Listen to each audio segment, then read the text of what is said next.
Hey, I'm Jo and I welcome you to my kitchen and to my delicious baby-friendly recipes.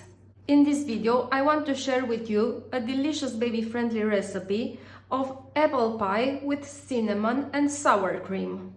For this, you need 4 apples, 1 teaspoon of cinnamon, 160 grams of melted butter. I separated into 60 grams and 100 grams as I'm gonna use them separately.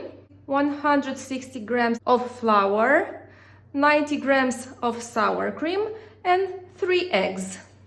I peeled the apples and now I'm gonna cut them in small pieces.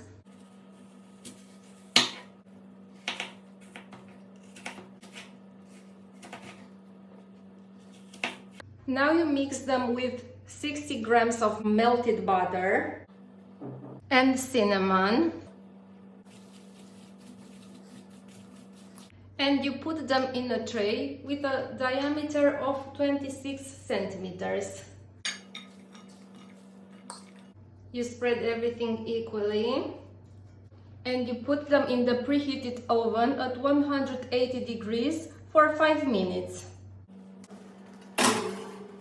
Meantime, you mix the eggs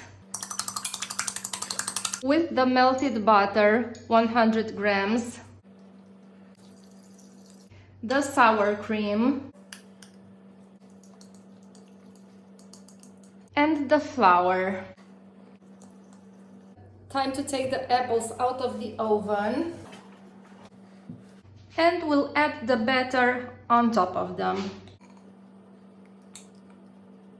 Now you put it in the oven at 180 Celsius degrees for half an hour. All done here, let's take it out of the oven. I'm just gonna add some cinnamon on top and wait till it reaches the temperature of the room. Meantime, I suggest you to subscribe to my channel for more useful videos and turn on the notifications so we can keep in touch. Take care, bye!